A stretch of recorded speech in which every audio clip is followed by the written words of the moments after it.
The following program was made possible by the generosity of those who have determined to hold fast to the true Roman Catholic religion, as expounded by the Roman Catholic Church before the disasters of Vatican II and the so-called New Mass.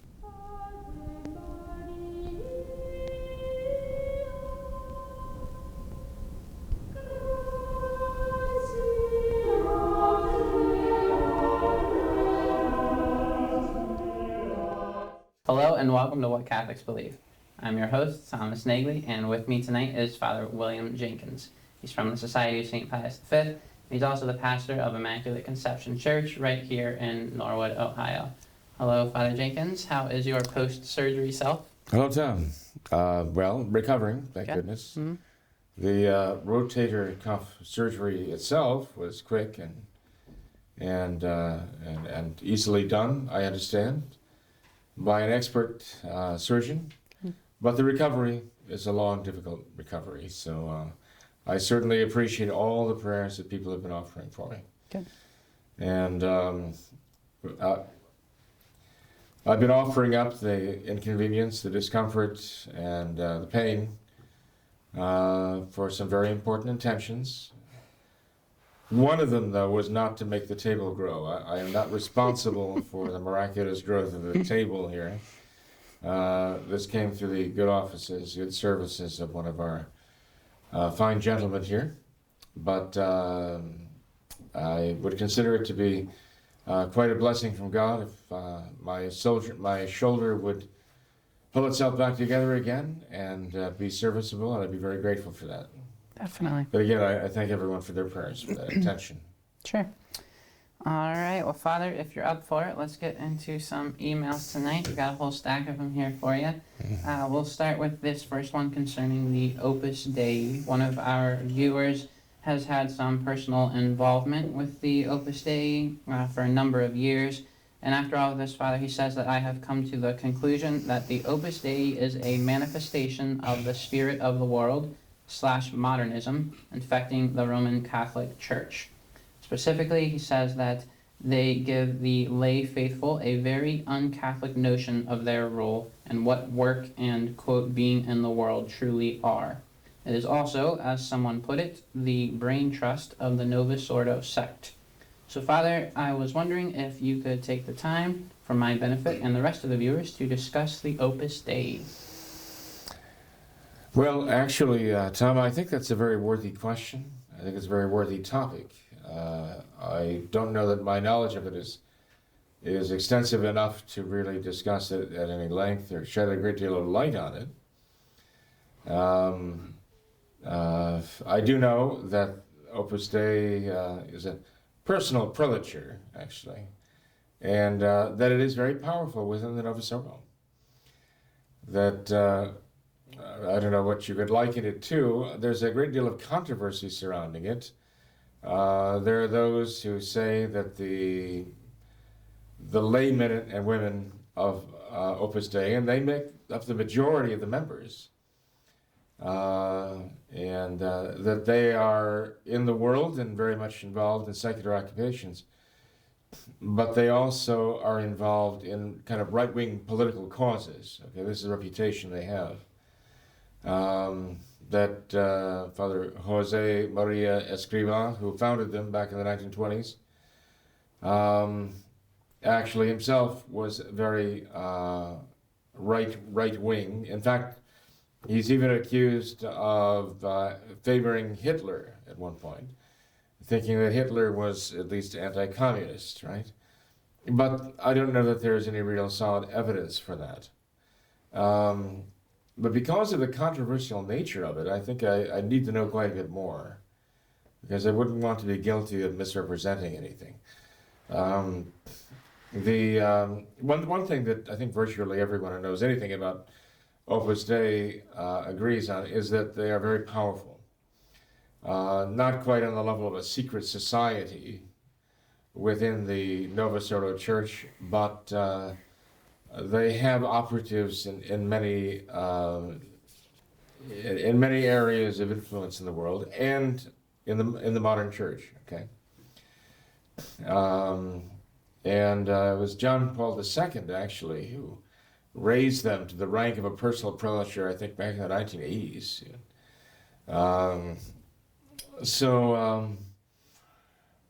What I find interesting, by the way, is that our viewer here who sent the email said that he observed it and he found some serious flaws in it, obviously. The Opus Dei organization is based supposedly on the principle that sanctity can be found in any walk of life, including secular occupations Right. of lay life. Mm-hmm. And the idea was that the lay people would sanctify themselves in their vocations and avocations in the world. There's nothing un-Catholic about that at all. In fact, the Church has rejected the opposite idea that there are only a handful of people who are called to sanctification in this world, and that God doesn't even give the graces to the vast majority of Catholic people to sanctify themselves in the world. The Church herself has rejected that false teaching, but that God can, in fact, and does give the graces to everyone to achieve sanctity and to actually achieve that perfect love for God in this life, that the graces are given for us, each and every one of us, to accomplish that, to love God with our whole heart, our whole mind, our whole soul, our whole strength in this world, and our neighbors ourselves. And that is, as I say, given not only to the those in the religious state of life, but also those in the lay state as well. So the fundamental principle of the sanctification of the laity through their living their vocations in the world and the life of service to God, Opus Dei, the work. They even refer to it as the work Right. sometime, opus meaning work.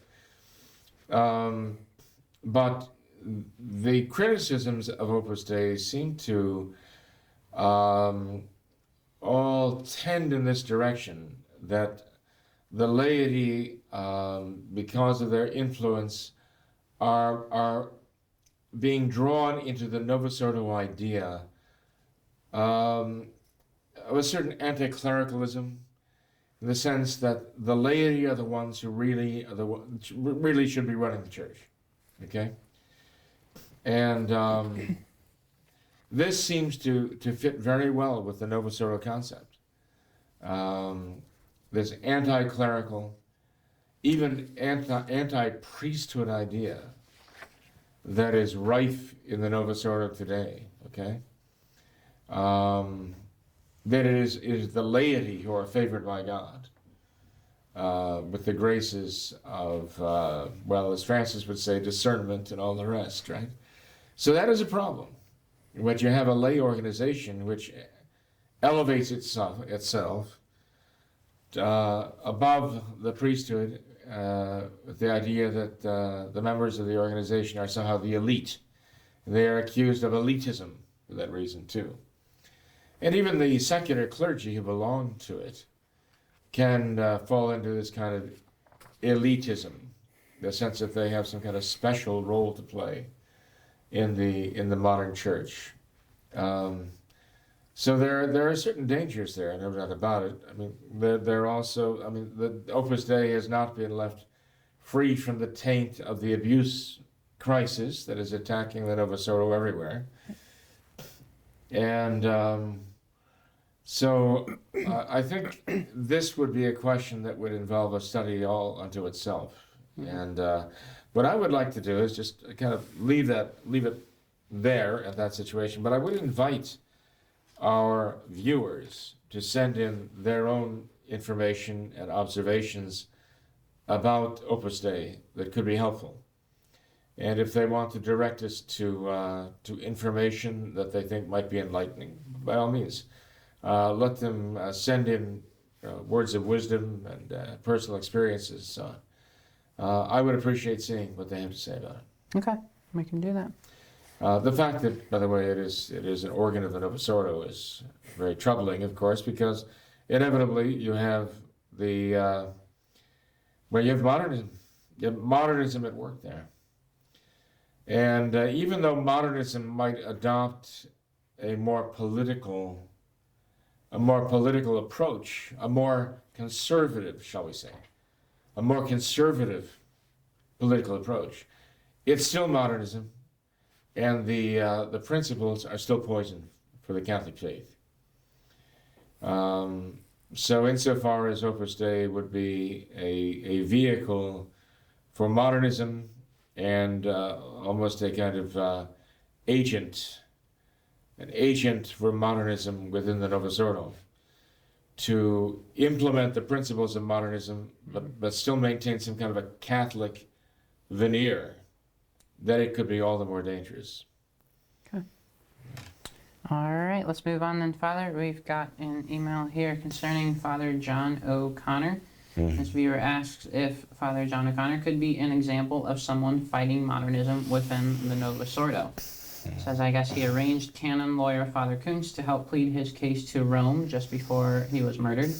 Perhaps Father O'Connor was similar to some SSPX priests opposing modernism but loyal to the Pope. He was a guest on your show once or twice long ago. Father Jenkins must have heard his opinion on sedevacantism. I think many would be interested in that. I'm curious what other errors he should be accused of, other than his conformity to the Novus Ordo. Could we assume that a seemingly holy soul like Father O'Connor, despite his adherence to the false faith, avoid hell and be admitted to purgatory? Well, as far as avoiding hell, being admitted to purgatory, saving a soul, I'm not his judge, of course.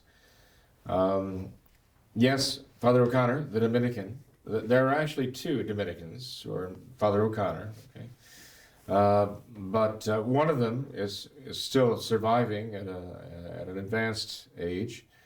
The Father O'Connor that we're referring to here has passed away, God rest his soul, and he was on our program, What Catholics Believe, oh my goodness, quite a while ago. And Father O'Connor was on the program to talk about the homosexual invasion. Mm-hmm. And he was talking about his personal experiences in fighting the homosexual invasion of the seminaries, notably the Dominican seminaries, and what he ran into in trying to expose this, trying to denounce this, trying to oppose it to the superiors in his religious order of the Dominicans. And he found that his efforts to stop the homosexual advance, the homosexual takeover, was being blocked repeatedly by superiors who were protecting the homosexuals. And if you go back and watch those programs, which certainly could do so, they're still posted, they're on the site. I think the message comes through loud and clear that the reason why the homosexual advance was being promoted and defended was because the very superiors to whom Father O'Connor was going to report it were themselves also corrupted by homosexuality. And this is, of course, a horrible evil. Just the other night, we did a rather lengthy program, which we actually broke into two parts. And the whole point of which was that the homosexual crisis in the church now is not an accident, it's a plan, it's part of a plan. It is an essential part of the modernist plan. And people who are mystified by Francis's reaction, by his Gang of Nine and their cardinals' reaction to this, those who are mystified by their reaction, that they seem to be very insouciant about this. They just continue, Francis and his cardinal friends continue on their merry way, promoting homosexuals, promoting the LGBT propaganda within the church. They have hardly batted an eye at this thing. Have showed very little sympathy for the victims. Okay, all the sympathy is with the abusers and their enablers who covered up for them. Witness Francis's accolades about Worrell, right, and his retirement, well, his withdrawing as the Archbishop of Washington, D.C. and how Francis heaped praise upon this man. He was responsible for so much evil. And, people are mystified by that. They saw the photograph of Francis and his gang of 9, sitting in the Vatican. They had met there to discuss the homosexual abuse crisis of the clergy taking advantage of their young people, even the seminarians. And you'd think that they would be meeting under a very, very dark cloud, and their demeanor would be very grave and serious, and they're all laughing and full of smiles. And people don't understand. And the reason they don't understand is because they really don't understand. That for Francis and his fellow modernists, this is not a problem. This is part of the program. The modernist program is to take down the Catholic priesthood, to basically dishonor it, to discredit it, ultimately to dismantle it, and to reject it, because they're building a new church without it. And one of the most important things they had to do was to disgrace the priesthood and make people think very poorly of it and reject it as Jesus Christ established it. What could be more effective in accomplishing that than this homosexual abuse crisis they've got going on that had been building steam during all those years after Vatican II? It had taken them these 60, 70 years to get to this point. But it's finally now come to a head. And people are questioning the very idea of the Catholic priesthood itself. It's now condemned as clericalism. So I think it's extremely important for us to understand this, as I mentioned in the videos we just did, in the light of modernism, because it can't be understood any other way. Otherwise, Francis and his cardinals' reaction to the reports of all of these terrible abuse situations is simply, we can't explain it. We just can't understand, can't explain how they could be reacting the way they are unless we understand that for us, it seems like a crisis. For them, it's not a crisis. For them, it's a success. Because it was the absolutely indispensable playing out, as it were, of the means of just degrading and debasing the priesthood, so that the priesthood, as Christ gave it to us, would be rejected, and Francis can build his new church without it. So we have to see that for them, this is not a crisis, it is success. Mm-hmm. They've succeeded now. And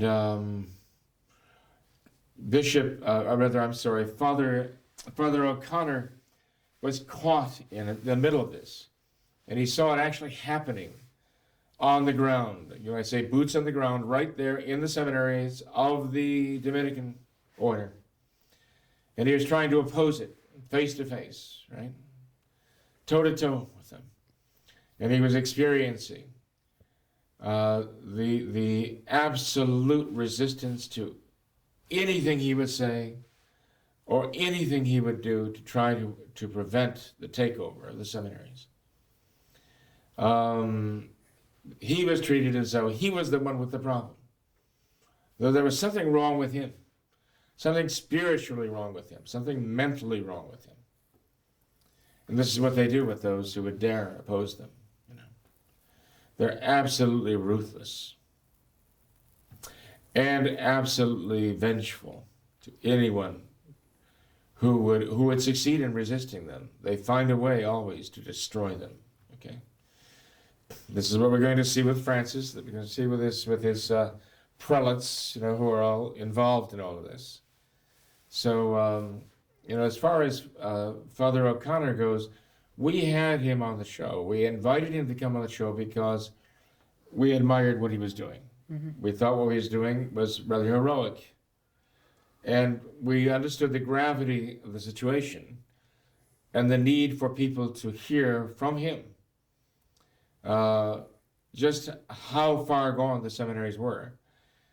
People needed to hear from him the efforts he was making to resist the homosexual takeover and the opposition to his efforts, and how brutally and ruthlessly they would block any effort he made to protect the innocent from the depredations of these sodomites. I think if one goes and watches the programs we did with him, one does come away with an understanding of the gravity of the situation back then. Now we're talking about the late 1900s here. We're talking about, over 20 years ago. But the experiences he had preceded him being on the program. So we might be talking 25, 30 years ago, or even more, that he was involved in trying to fight this battle. And to see how far gone it was already then. That's one thing I think that comes through in dealing with his words in those programs. But the other thing is, I couldn't help but come away with a certain profound sense of sadness and grief. And you could see that in him and hear it in his voice, that he had tried so hard and fought so valiantly, and yet that he had succeeded in accomplishing, in his own mind, nothing. He had not succeeded in holding this back in anything he did. That everything he did failed. That's what came through to me. Because the modernists had so much control at that time. And I wish to this day that we'd continued our contacts with Father O'Connor, because I really wanted to bring through to fruition his clear awareness of the crisis, the problem, so that he would understand that those who did this and were doing this to the seminaries and are doing it still are the modernists who brought in the new Mass, who brought in the new sacraments, who brought in the new catechism, who brought in the new code of canon law. And they brought in all of these modernist tools for the destruction of faith.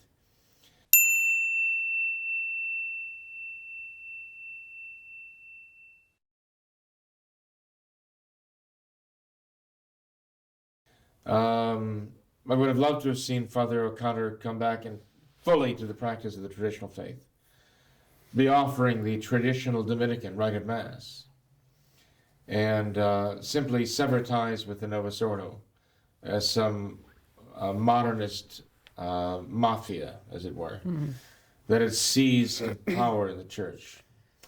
We never really, when I say we, I mean I and other priests involved, did not really keep that contact with him. I regret that. I still do pray for his soul, and I ask everyone watching to keep his soul in their prayers. Obviously, in asking people to pray for him, I'm expressing a certain hope that he saved his soul. Right.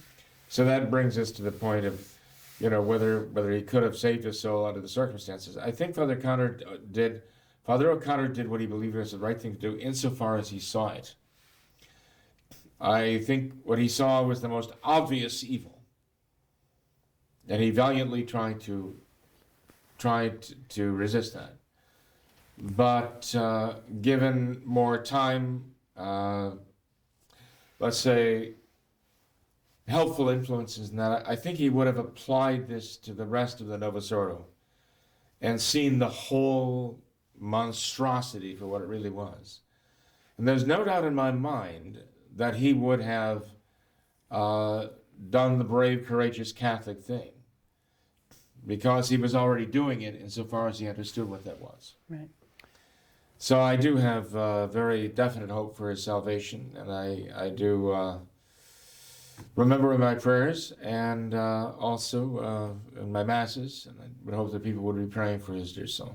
Would you say, Father, that his position was somewhat similar to what apparently the Society of St. Pius X and their position is, and that they're trying to fight modernism within the Novus Ordo, trying to oppose modernism but still be loyal to these modernist popes? What do you see any comparison there between the Society of St. Pius X and Father O'Connor? I don't, because I don't see the Society of St. Pius X being honest. Okay. I don't see them being honest, even in the name St. Pius X in their title, because I don't think that they are facing the reality of the Novus Ordo. Just recently, I read a rather lengthy essay by Father David Pagliarani, the new superior. Right. And Father Pagliarani talked about, well, I think the title was Society of St. Pius X holding a treasure in its hands. The treasure is Catholic tradition.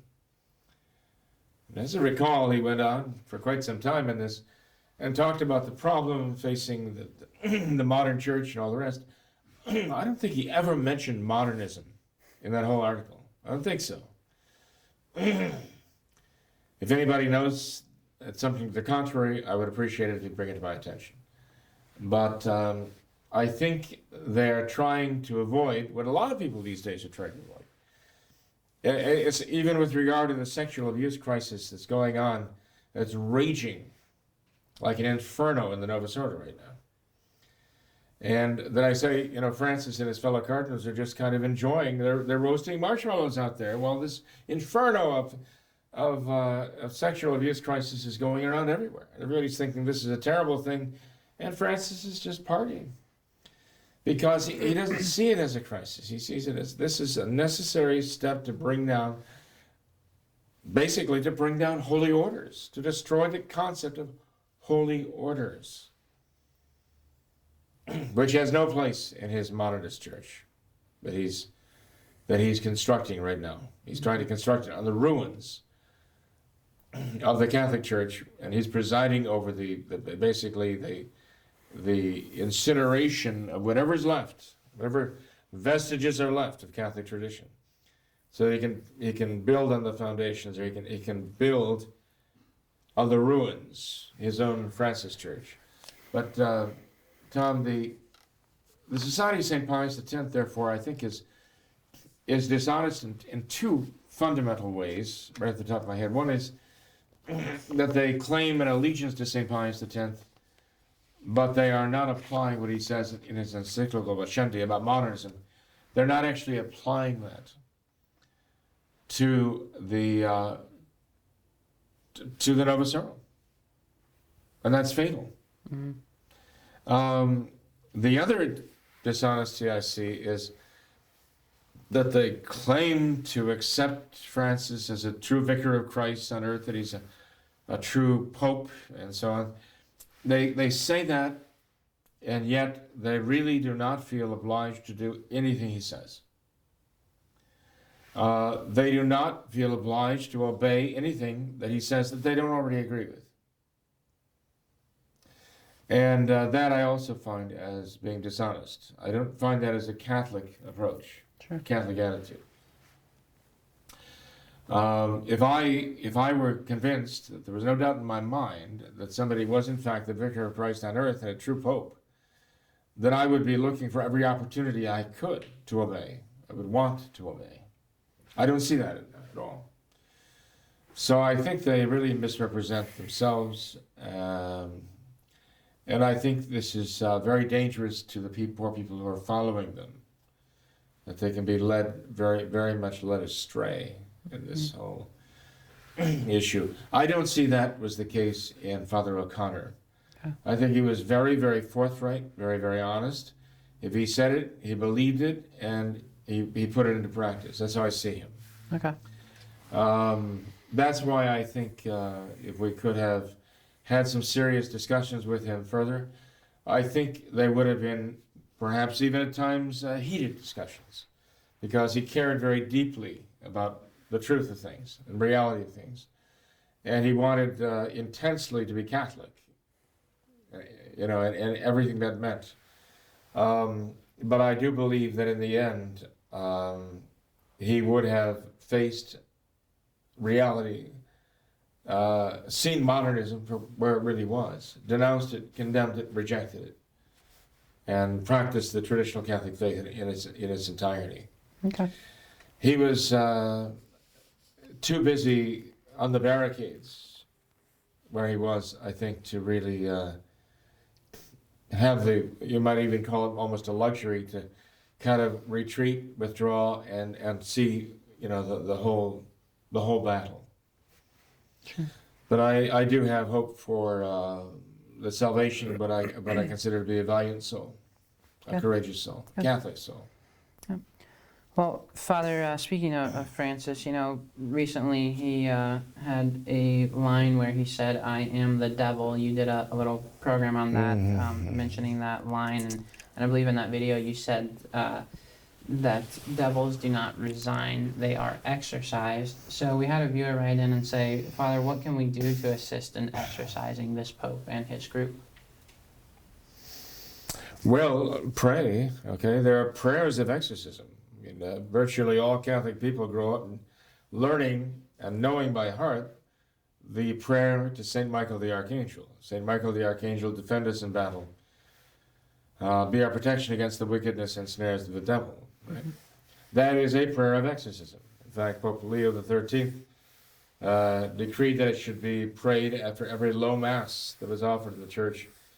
And Pope Pius XI said in 1930 that it should be prayed specifically for the conversion of Russia.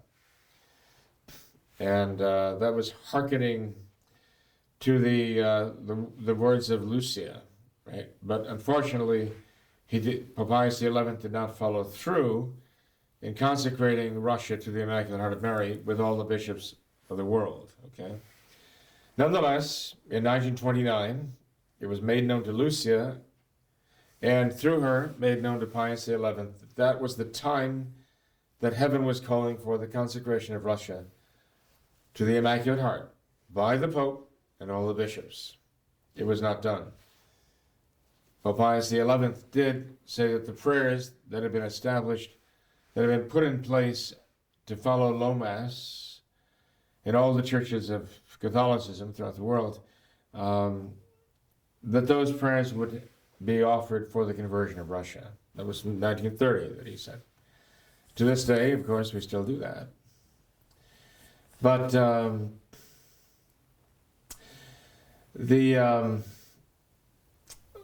what we're looking at is essentially a kind of exorcism of atheistic communism, right? And when we talk about exorcising the Vatican now, and the malevolent powers, the satanic powers that are at work there, we really are talking about exercising those powers. Now people, think about exorcism as casting out a possessing spirit, right? An evil spirit, a demon that has possessed a living human being.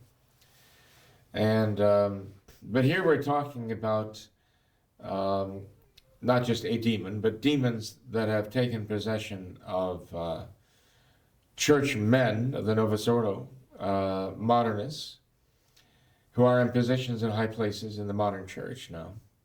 We're talking about demons who have infested the place of the Vatican. We're talking about driving them out. And they have to be driven out with holy things. We have to start by praying, and that is imploring Almighty God to grant that power to expel the demons. We ask St. Michael the Archangel, who was commissioned by God precisely to do that, to confront the demon and drive him out wherever he finds him. We are focusing, the power of the angels there in the Vatican to drive out that malicious power. With regard to Francis himself, okay, there are those who say, well, he must be actually physically possessed. He must be possessed to do the things he does, to say the things he does, to behave the way he does. It would not surprise me in the least to find out that was literally true. So I would recommend that, and I would actually urge that the Catholic people everywhere who recognize the problem and how grave it is,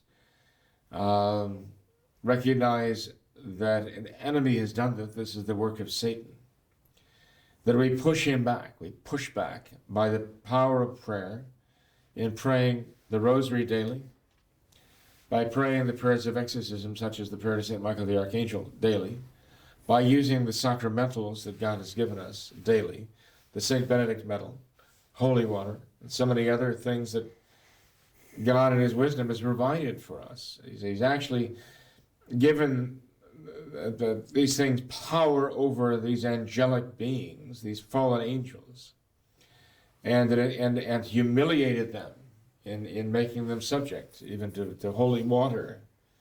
Despite their angelic powers, they find themselves made to suffer because of these things. All of these things we have to train on this malicious power. I would say this, though, that of all the things I've just mentioned, I mean, praying the Rosary, praying the prayer of exorcism daily, begging God to deliver the church from this evil thing. And by the way, when we finish the masses, the traditional masses, and we pray the three Hail Marys and the Holy Hail, Holy Queen, and the oration and the prayer to St. Michael the Archangel, as we do following every low Mass, we should be thinking in terms also of the exorcism of the Vatican itself and the driving of the power of Satan out of that place. And we should be, though, always aware of the fact that the most important single thing we need to do, any one of us, is be in the state of grace. Because if we're not in the state of God's grace, then we have no power. Can we pray the Rosary? Yes. Can we pray the prayer of St. Michael the Archangel? Yes. Does that give power over Satan to drive him out? If we ourselves are in his power because of mortal sin. Now, the prayers that we offer, the sacrifices we make, as well motivated as they are, and as the intentions may be very elevated and holy, for which we are offering those prayers and sacrifices. Nonetheless, if we're in the state of mortal sin ourselves, the first item in our agenda has to be restoring our own souls to the grace of God. And that's where the benefit of all those prayers, the sacrifices, that's where all of that is going, to getting ourselves back in the state of grace of God. And until we are in the state of grace, the grace of God, we cannot expect to have the power necessary to contribute to this battle. It's almost as though when we are in the state of mortal sin, we are at least MIA, missing in action, actually more like prisoners of war. And perhaps if we have lived habitually in the state of mortal sin, DOA, dead on arrival, right? So this is where I would start with anybody who says, I want to fight this battle. I want to be begging God for deliverance of the church from this malicious power. Who has wormed its way into the church and now exercised such control there. You know, say, what's the first thing where do I start? I'd say, be in the state of grace. Okay. Sanctify your own soul. And then apply your energies to the spiritual battle, the spiritual reconquest, the reconquista, as it were, of the church. All right. Well, Father, one last email, if we could. We have a viewer who was curious to ask if the Society of St. Pius V says the 1958 Mass or the pre-1955 Mass.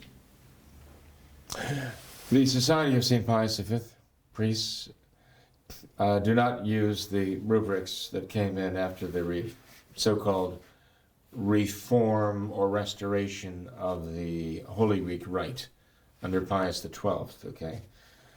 We follow the old rite of the Triduum, the old rites of Holy Week and so on. And so we do not accept the rubrics that came in, you know, with that wave of revolution, you might say, the wave of revolution that came in with the concilium, with the committee to reform the liturgy, got its start already from 1948 under Pius XII. We don't accept the work of that. Okay.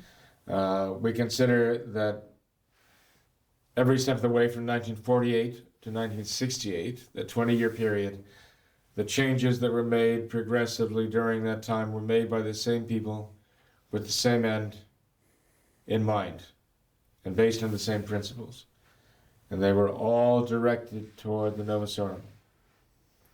So, unlike the Society of St. Pius X or other traditional individuals or groups, we do not say, okay, let's pick some point along the way of the revolution and say, this is what we're going to follow.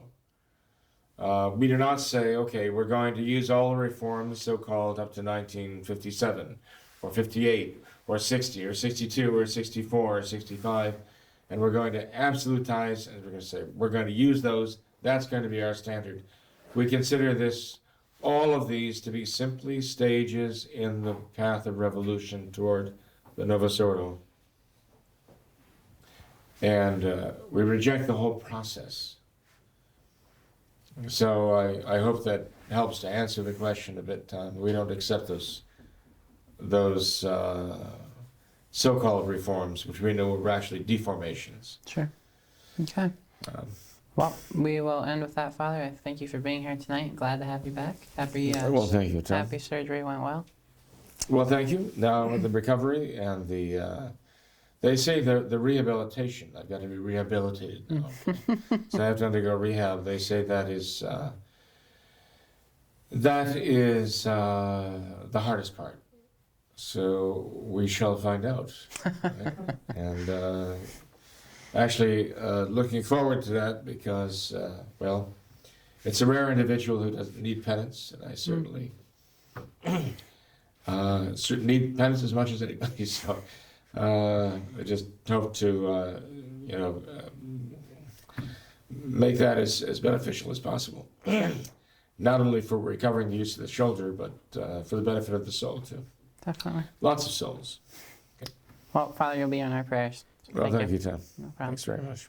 Thanks to all of our viewers as well for watching this episode of What Catholics Believe. Until next time, we ask that you all remember the words of Our Lady at Fatima, to consecrate yourselves and your families to the Immaculate Heart of Mary, and to pray and do penance. Thank you, and God bless you.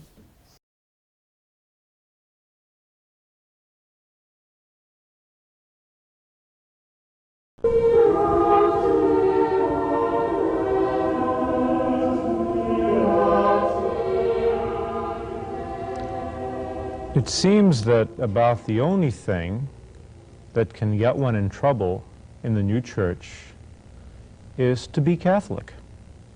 Father Richard McBrien denies the historicity of the resurrection. He denies that the resurrection of our Lord Jesus Christ was a historical fact. He is a priest in good standing. Father Hans Kung denies the divinity of Christ. He is a priest in good standing. Father Charles Curran says adultery is all right and says abortion is all right. He is a priest in good standing. Father Roger Greasy tried to impose a dress code out of respect for the Blessed Sacrament to the church of which he was a pastor in Cincinnati, Ohio. He is not in good standing. He was thrown from the rectory with 3 days' notice, a 76-year-old priest in the dead of winter. I'm Julius Smetona. This is what Catholics believe. There's another priest who was simply being Catholic. He is not a priest in good standing. It is a great privilege for me to introduce today a guest, Father John F. O'Connor.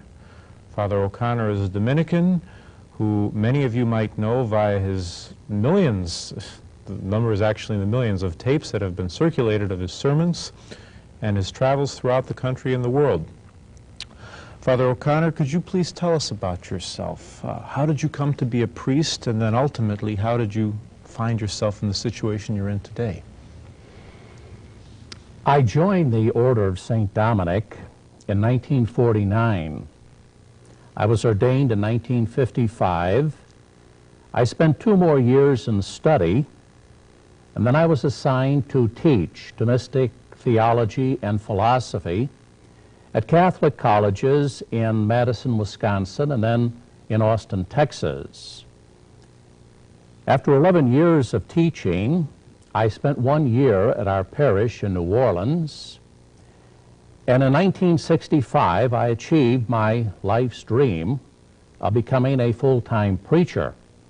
I joined our mission band, and for the next 20 years I traveled throughout the United States, up into Canada, and even as far as England, preaching parish missions, retreats, days of recollection, 40 hours devotion, rosary crusades and rosary rallies. And those were the most enjoyable years of my life. I felt this was truly a Dominican work. This is what my founder, St. Dominic, had done. And it was a very priestly work, too, administering the sacraments and teaching about our beautiful Catholic faith. I understand that you traveled perhaps 350,000 miles during the course of this period. Just before leaving to come here, I added it all up. It's now 430,000 miles that I've really traveled, something. mostly by automobile. Then, unfortunately, this work did not continue indefinitely. I understand that in April of 1989, you were suspended and silenced. What brought about this suspension? Well, if I could back up just a little, when I started my parish mission work, very often the pastor would ask me to say a few words for the young people of the parish. Well, those few words very soon developed into a full 1-hour sermon. So I devoted 1 night of the mission week just for the young people of the parish. Because I found out from counseling youngsters both in and out of the confessional that they were getting into a lot of trouble, not because they were bad kids from bad homes. No, they were good kids from good homes. They simply were not properly informed as to the moral teaching of the Catholic Church and why certain activities that were becoming so popular in America were actually not only immoral but very dangerous for them. Finally, the last few years of my mission work, the entire mission was devoted to the young people of the parish. But of course, there was also a good turnout of adults and parents because they're very concerned about our young people. So I would explain the Church's teaching on the morality of marijuana, cocaine, now today crack, alcohol, and how it too can be a very dangerous drug. I spoke about Satanism, which is so prevalent throughout America today. I warned youngsters about certain rock groups that are promoting all of these things.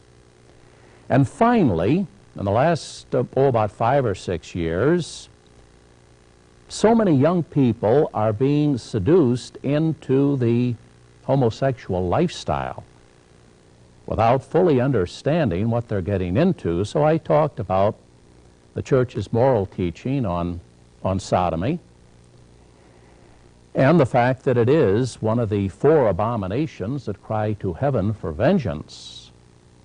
And I would mention, too, that AIDS is a defense mechanism on the part of nature to fight off this attack at the very principle of human life. Well, in 1985, we had a new major superior elected, and he got right on my back. He did not want me to talk about homosexuality, and he was livid that I should associate it with this plague of AIDS that's spreading throughout the world.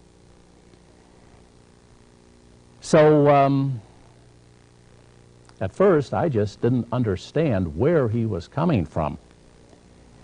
I tried to talk to him about this and explain to him. He had gone through the same seminary that I had,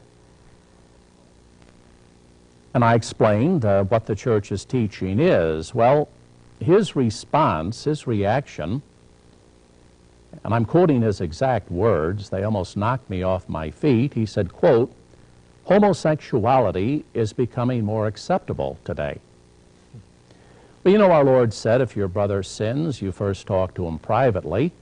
If he won't listen, you bring in several others. So at a subsequent meeting, when other Dominicans were there, to my utter amazement, they supported Donald Gergen in his views on homosexuality. Well, then our Lord said, if they won't listen to you, I then appeal to the church. So I wrote to the major superior, the superior general in Rome, Father Damien C. Byrne. I sent all the documentation on the background of Donald Gergen and his promotion of homosexuality. And he wrote me back a short note and said that he would leave the Vatican, take care of this problem. Because at that time, Cardinal Ratzinger was doing his very best to silence Father Matthew Fox, who was also a Dominican, and who's promoting homosexuality. So I wrote to the Vatican, and as a matter of fact, I wrote to Cardinal Hamer, who's a Dominican, the head of the Congregation for Religious. Well, I never heard from him, but I did hear from his secretary, Archbishop Faggiolo, and he told me to take it up with my Superior General. So I could see I was getting nowhere. This group of pro-homosexual Dominicans then took over our high school. Since, about 1925, we've staffed a high school in the western suburbs of Chicago, in Oak Park specifically, Fenwick High School. It's named after Bishop Fenwick, one of the first Dominicans to come to America.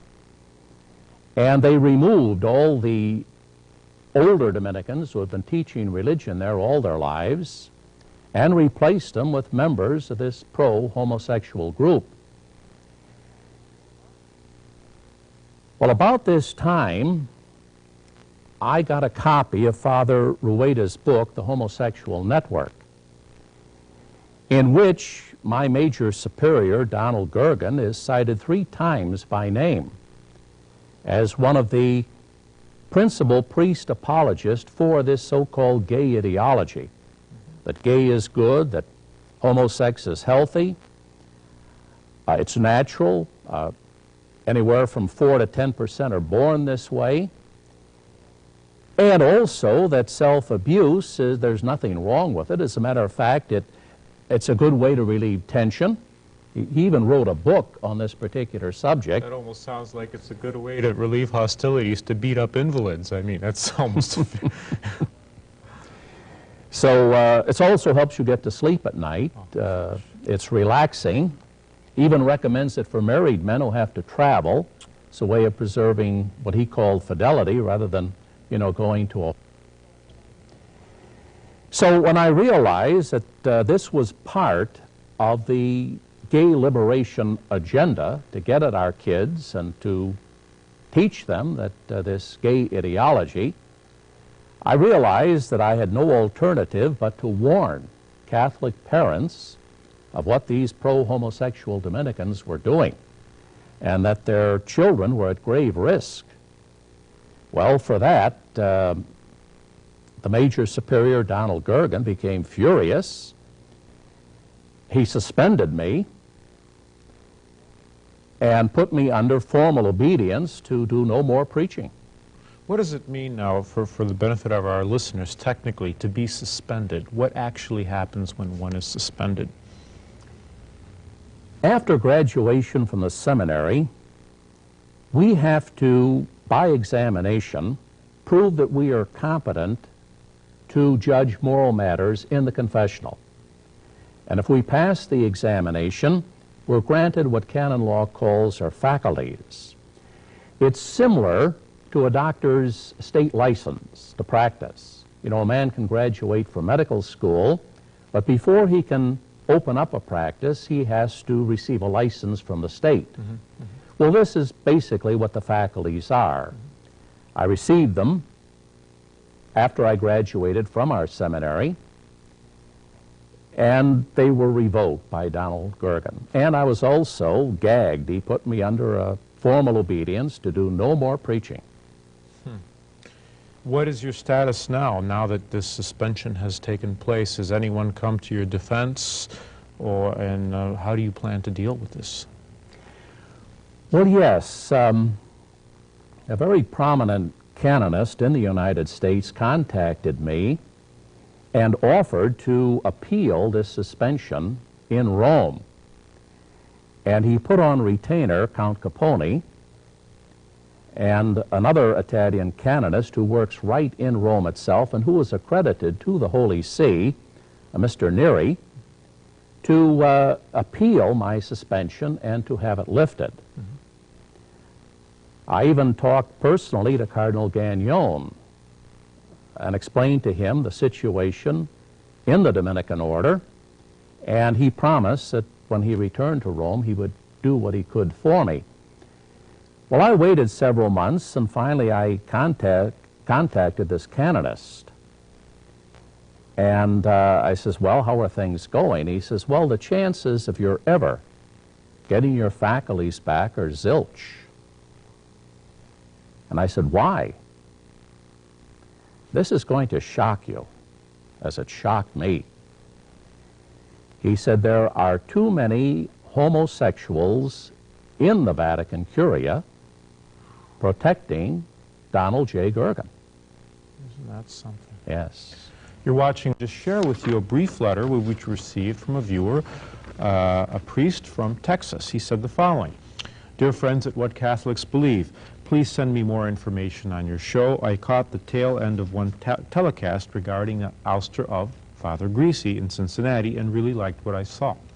I might add that I myself am a most tradition-minded priest and very sympathetic to courageous priests who fearlessly preach the Orthodox Roman Catholic faith. Sincerely yours in Christ.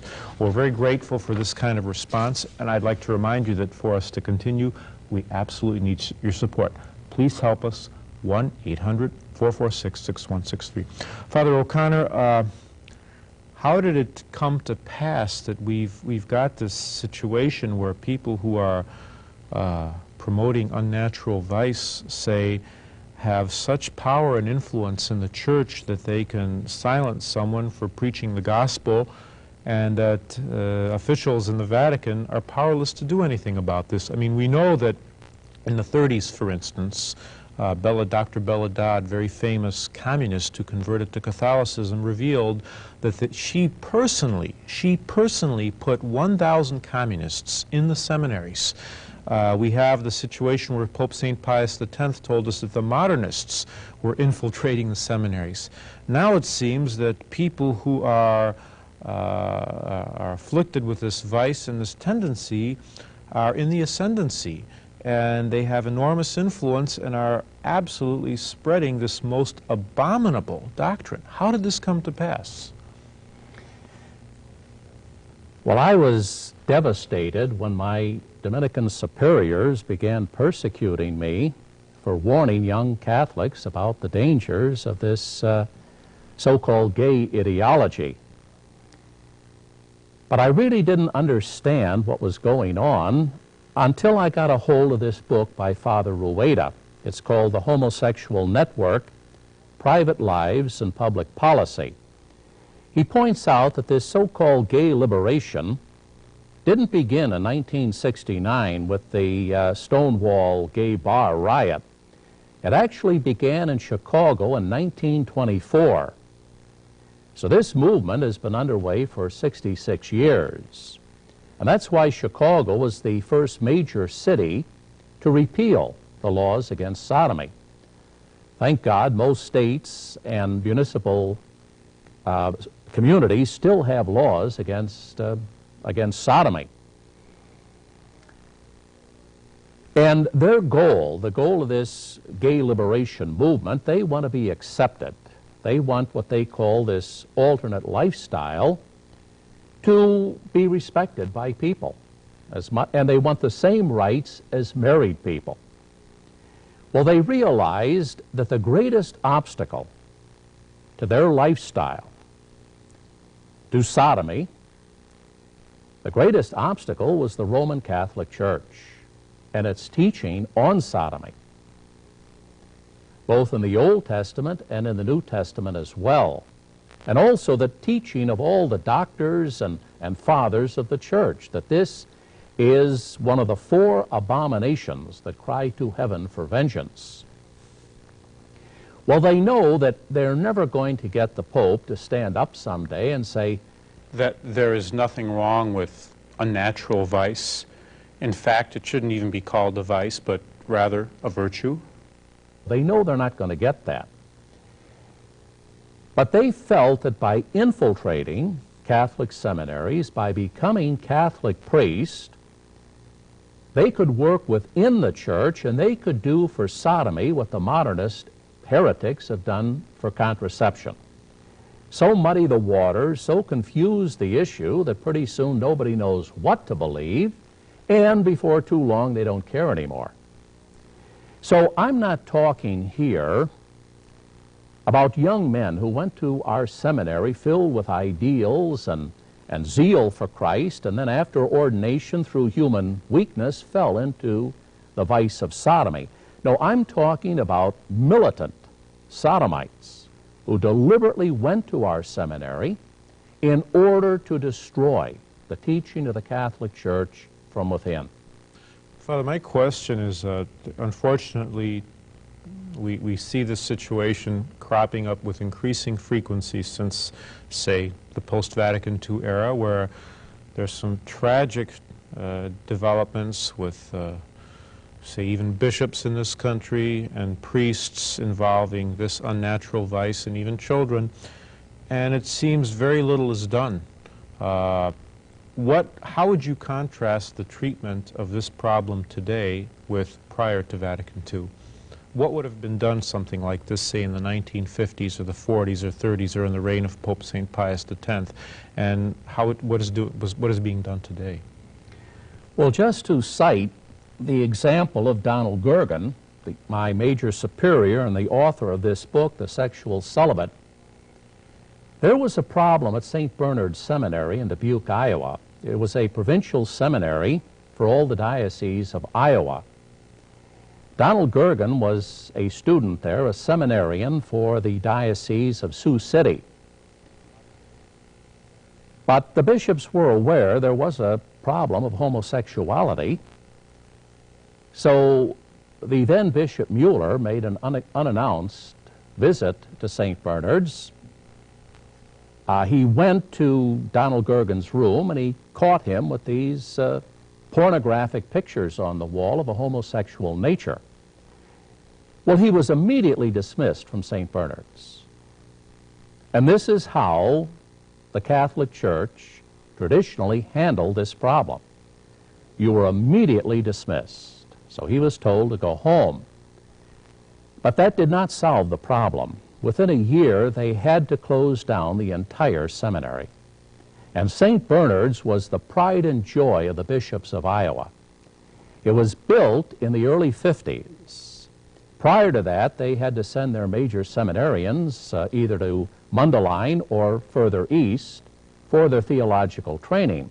So this was a milestone in the history of Iowa and the church in Iowa, that they at last had their own major seminary. But to show their fidelity to the laws of God, they would prefer to destroy the work of the hands of man rather than compromise the moral teaching. Absolutely. They closed the seminary down and they sent all the seminarians home. And what about today? Well, what happened, Donald Gergen went across the highway. At that time, we had a very famous Dominican house of study, St. Rose in Dubuque. It was the largest Dominican seminary outside of Rome. And when I went through this seminary, the American Dominicans were internationally famous as Thomists. We had a great center of Thomism. Well, when Donald Gergen was dismissed by his bishop from St. Bernard's, he just went across the highway and was accepted into our seminary. Not only was he accepted, while still a student, he was made a teacher of systematic theology, and even before his ordination, he was made what we call the regent of studies. It would be the dean of studies. He was in charge of the theological formation of all our Dominican students. I would think that in, so to speak, the old days before Vatican II, if you were dismissed by your bishop, that was an indelible mark. You were finished for life. Yes. And here he goes across the street. It's like a mark of distinction that he was, banned by the bishop and he was promoted. Yes. That's incredible. How, what would you say to many people? There are many people of goodwill who seem to be unaware of the tragic situation in the church. What is your assessment of the church situation, and what would you say to these people who think that nothing essential has been changed since Vatican II? Everything is the way it should be, that sure, there's some rotten apples in every bunch, but you can't, look at Judas. He was a betrayer, so we've had this problem from day one. What would you say to them? Well, as I mentioned, about a year ago, I had a personal interview with Cardinal Gagnon, who's probably the closest advisor the Holy Father has. And I explained to him this frightful situation in America. For instance, child abuse by these homosexual priests has reached pandemic proportions. Indeed, with me was the father and mother of a boy who at 6 years had been viciously abused by their pastor. And not only sexually, but physically, this boy may have to wear a back brace the rest of his life. And even after the abuse stopped for a year, he had blood in his urine. So this father and mother wanted to talk to Cardinal Gagnon and plead for an audience with the Holy Father so that something could be done about this frightful problem. Well, Cardinal Gagnon, we had a full hour audience with him, and I'll never forget his words. He said, and I'm quoting, "The American bishops are in schism. The Holy Father cannot get them to obey." Frankly, I find that remark to be nothing short of astonishing.